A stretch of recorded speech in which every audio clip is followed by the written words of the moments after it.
Well, thanks for tuning into this earnings conversation with the management of Aptech. The stock has been on a roll ever since they delivered a strong Q4 on the back of a strong Q3. I mean, that there is a bonus issue is incidental. The fundamental performance has looked very strong, as my numbers tell me. 175% jump in revenues YOY. Operational metrics look very healthy, wherein margins have expanded nearly 400 or 450 basis points. And of course, the PAT, they had an exceptional benefit in the corresponding quarter last year, save for which even the PAT growth numbers would not have been 30%, but higher.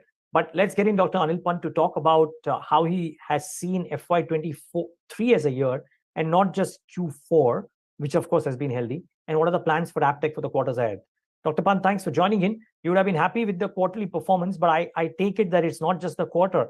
The last 2 or 3 are showing the impact of the moves or the steps that you had taken. So thanks for having me, Neeraj. It's actually not just the 3-4 quarters. If you look at the last 3 years, which is typically the COVID year and the 2 years post that, even in the COVID year, unlike most companies of our size, we actually managed to post a profit of about 12 crores, a PBT. And I always talk in terms of PBT levels because we've got a lot of MAT credit available to us, so I don't talk PAT numbers. The year subsequent to that was about 40 odd crores.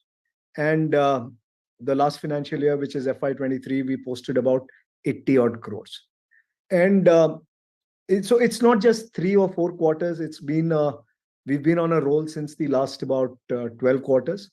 And this has predominantly been due to a lot of fundamental changes which have taken place. COVID was a wake-up call for us, that suddenly your business can be disrupted so badly that, it can come on the verge of shutting down. So the use of technology, while I don't say, to me, EdTech does not mean doing digital teaching. It means the use of technology in education. And what we've been able to do with technology in education, Neeraj, has been something nothing short of phenomenal. Earlier, where we used to have maybe about 15 or 20 industry connects sessions for our students, because our students are predominantly in the vocational training space. We've done as many as about 400 plus industry connect sessions with, leaders of industry. Now, when a child is able to, so this is what the use of technology enables you to do here. Onboarding of students, we've used technology for that. Delivery mechanisms, we've used technology for that. So technology has become a part of, I should say, our DNA now. And that obviously also supports you in reducing costs tremendously, which lead to damn good margins. Yes, growth is there, but also the costs related to delivery have shrunk significantly. So I would presume that as you continue growing in size, which I presume would be something that you look forward to on virtue of the kind of results that you dish out in terms of placing students, etc., operating leverage continues to remain in play. And would it be fair to say that over 3 years out, your numbers on the operational metrics would look even better or materially better than what they are right now? Absolutely. I mean, you are at 19% in Q4. Just so to understand. So we're looking at least improving operational numbers by 3-4% every year. Every year? Every year. Wow. And it's possible. It's absolutely possible because the operating leverage that we get on top line versus bottom line is huge. I mean, a 10% increase in top line leads to a 20% increase in bottom line. Okay. So you've told me that you had the last strong 3 years. I'm looking at, on the higher base, a very strong Q3, a very strong Q4. And I believe 3 segments and probably all 3 are doing well now. If enterprise wasn't, maybe it is stabilized now. So tell us, how do you see growth within each of these segments for, say, FY24? So if you look at FY24, we expect as a company to be north of 700 crores in terms of revenues. North of about 120, 130 crores in terms of PBT, plus or minus 10%. I mean, this can be taken as guidance. And if you look at all the 3 businesses, the retail business, domestic and international, was always very stable. Very pleased to share that the enterprise business has reached a level of stability which is very, very good. We reached 170 crores in terms of revenue in the enterprise business last year. This year, we already have order book of about 250 crores in place as we speak. And we expect slightly better numbers because the lead time on order conversion in this business is pretty long. So hope to do very, very well even in the enterprise business in FY24. Okay. And we've been growing at almost 40%, Neeraj, in the retail space. Wow. And all of these segments keep on doing the best that they have every single quarter, right? Because in Q3, they were at life highs. I'm presuming right now also they would be at life highs in terms of performance. Yeah. So it will always be a year-on-year comparison, Neeraj, not a quarter-on-quarter. Because, so for example, last year in Q1, we had posted a profit PBT of about 4 odd crores. This year in Q1 would be significantly higher than that. Similarly, Q2 would be significantly higher compared to Q2 of last year. It goes like that. Sure. Seasonal It won't nature. be sequential. That's what I'm. Fair point. Fair point. Yeah. Relative to that quarter, it would probably continue to remain high. Now, what are I'm just trying to think, there are a bunch of newer areas that are opening up. I mean, gaming is a big thing.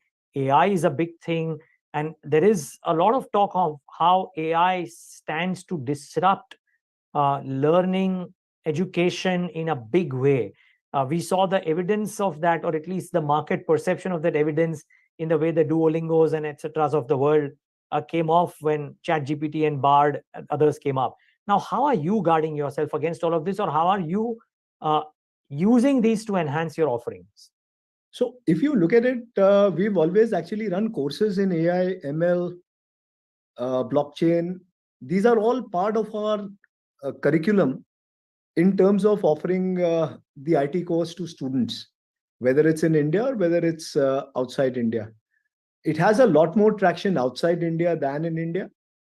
But having said that, I don't see these, while these are disruptors in the actual working space, in the education space, I don't expect them to be too much of a disruptor as such. You know, these are tools that need to be used. And these are tools which we are using. You talked about gaming. You know, when I'd come on your program about 3-4 quarters back, I told you that we are making our forays into gaming.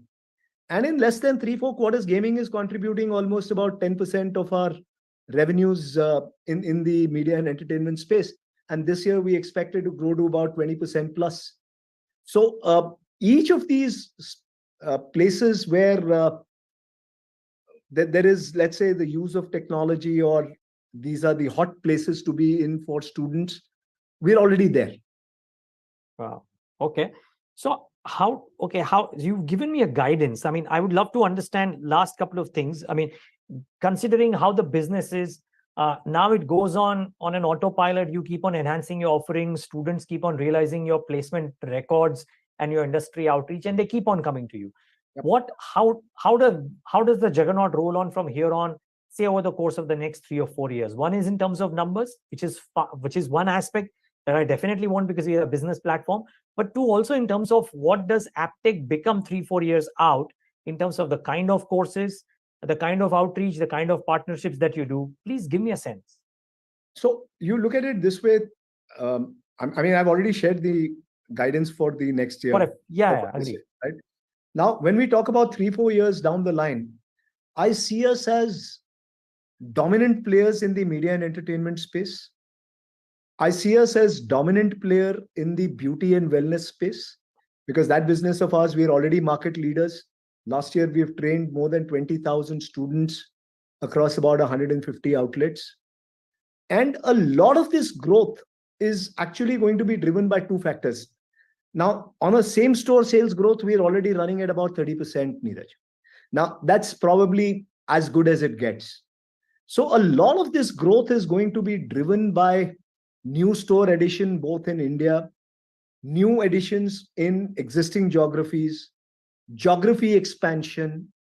And we're obviously looking at adding at least one more new vertical, the way we added in terms of beauty and wellness, and reach dominant markets sort of status even in that vertical. So just like we added the Lakme Academy powered by Aptech about 4 years back, at least in the next 12 to 18 months, we intend to enter into some new tie-ups for some new spaces. And we intend to, I can't share more details on that because that's still under consideration, but we will reach dominant status even in that. That's my confidence. Okay. My final question, Mr. Pant, and independent of the numbers of what happens to profits, margins, etc., we'll of course talk about them maybe every quarter, every half year. What is the student response been, let's say, and I'm presuming, I don't know, but I'm presuming that if you do either a calendar or a financial year kind of enrollment in order to facilitate placements at the right time as well, what has been the recent experience vis-a-vis what it would have been, say, 12 months ago? So it's actually almost the same, because we're almost at about I shared with you even 3 quarters back that we're almost at 100% placement record. Which I get. I'm talking about the number of students, Mr. Pant. The number of students is increasing almost about 35-40% every year. Got it. Okay. And that is substantial, considering that in the formal education space, your growth is hardly about 4-5%. In this space, when you're growing at 30-40% more enrollments, that's a sort of certificate given by the student community that they see value here, and the fact that they get almost guaranteed jobs when they pass out of our programs. Yeah, so just wondering, my final qualitative question, you mentioned about industry outreach today, you mentioned about industry outreach when we spoke last. Is this not just a factor of educating students well, but also a factor of the industry seeing the value that you're providing, and therefore more and more companies and more industries wanting to come to the Aptech Academy for their placements? Absolutely. So, Neeraj, we've already started a platform which we call CryoSouls. Now, on this, students can actually post their work, the quality of work that they're doing. And on the back end, we've made it live to currently about 100 odd recruiters. We're still in the, let's say, betaing phase of this platform. Now, these 100 recruiters can actually see the work being done by the students and offer them jobs seamlessly without any involvement of our industry connect and placement team or the franchisee. So we've used technology in a big way there. And today we have almost about 2,500 recruiters in the media and entertainment space. I mean, it's a little known fact that most people wouldn't know that India had 2,500 companies which are recruiting actively in the media and entertainment space, but that's the fact of the matter. And this number is growing stupendously every year. I mean, India is very soon going to become the outsourcing capital of the world when it comes to work coming into India for global markets. Whether it is in the space of animation, whether it's in the space of VFX, or whether it's in the space of editing, India is becoming a go-to destination. Well, interesting things to know, interesting things to learn. Dr. Pant, congratulations on a good quarter, and keep up the good work, more importantly, not just on the numbers, but also on the education part. And thanks for speaking to us today. That is our passion, Neeraj. I mean, for me, the students come first. For us, we love it when we see a taxi driver or an auto driver or a house help's child getting a job where they earn 30,000-40,000 rupees a month. It doesn't transform that child's life. It transforms that family's life. That for me is the biggest achievement that the team can sort of give, not just to the students, but also to the economy and country. Cross fingers for all of that to continue and become even more. Thank you for sharing all of this with us today. Thank you so much, Neeraj. Really appreciate your time and for having me on your show. The pleasure was entirely ours. Viewers, thanks for tuning in.